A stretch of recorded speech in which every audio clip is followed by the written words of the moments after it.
don't have to badger him. You don't have to criticize.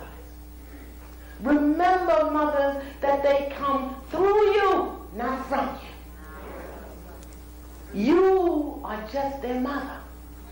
But they got a heavenly Father that loves them more than you do. Let them go.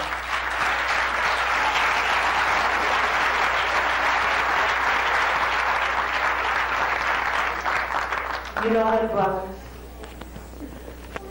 On that day, I had to ask myself a very important question.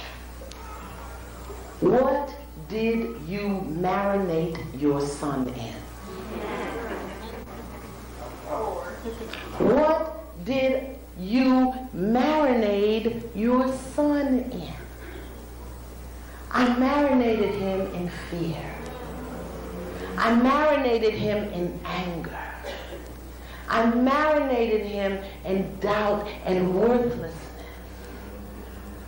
because I was so ashamed to be pregnant at 16. Because I was so angry at my daddy and his daddy. Because I was so confused about what it meant to be a woman and to be co-created with God and to house in my body the divine secrets of the universe. I was confused about what that meant. So my son marinated in my confusion, and it was infused into his DNA. And when he came to life, he brought my issues to life. On that day, when I realized how I had taught my son to hate himself, when I had taught my son to dishonor me because I had dishonored myself, when I realized that I had taught my son to hate men, which means taught him to hate himself, I had to ask him to forgive me. Forgive me, black man. Forgive your mother for the things they didn't have to give you. Forgive them for the things they said that took away what you needed. Forgive them for the work they didn't do on themselves. Forgive your mothers, black men. Know that they loved you. And nowhere were they taught the information they needed to have to pass it on to you. And after you forgive your mother, forgive yourself. Forgive yourself for believing untruths about yourself and for allowing those untruths to fill your mind so much that you couldn't recognize the truth about who you are. Forgiveness is the key, black man. You gotta forgive. You gotta forgive those who angered you. You have to forgive those who dishonored you. You have to forgive those who miseducated you. You gotta forgive. And then you must forgive yourself for the time you wasted, for the things you didn't know how to say, for the things you wanted to do but allowed fear to keep you from doing, for believing other people were superior to you, whether it was consciously or unconsciously. Forgive, black men. That is your key. And then after you forgive, you gotta surrender. You've got to surrender your will to the higher will. God has a plan for you. But you cannot be led on to the plan until you are in alignment with divine will. Divine will may not be for you to be where you are, doing what you're doing, but until you get still and pray and bless your head and forgive and surrender, you can't come into alignment with divine will. You are the light of the world, and God has a plan for you. What else do you need to know?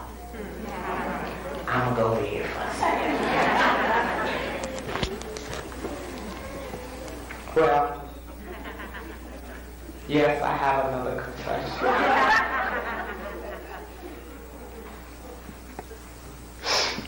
Take a breath with me.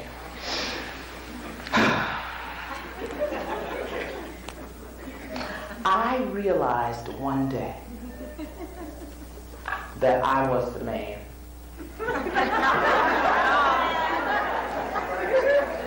I was the man. I took the garbage out. I washed the dishes. I made the money, spent the money, budgeted the money. I bounced the checks. I took care of the kids. I took the kids to school. I brought them home. The only thing that I didn't do was change the tire because I joined AAA. But I realized that I had been the man for so long, till when a man showed up in my life, there was no room for him. There was no place for him to be. He had a little place in the 2 cups and some Old Spice. I had the whole rest of the house. I had the kitchen, I had the bedroom, I had the dining room, I had the living room. Those were my curtains. I picked out the sofa, I picked out the carpet, the silver, the china. There was no place for the man to be.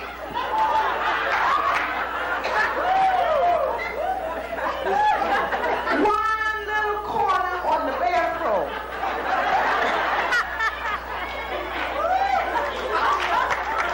And you know, I got real territorial about my stuff too.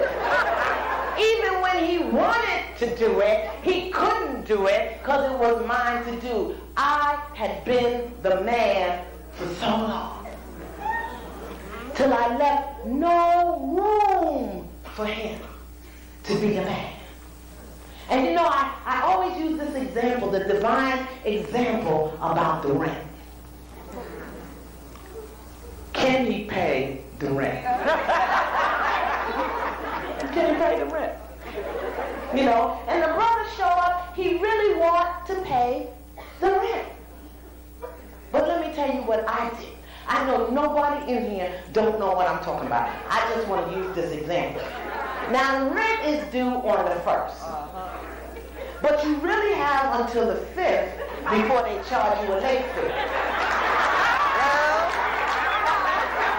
You know that's the truth. But on the 27th, I'm asking him for the rent. The rent is due. You know we got to pay the rent. You got the rent? On the 28th. Did you get the rent check? The 29th. I know you ain't talking to me, you non-rent paying so-and-so. The 30th.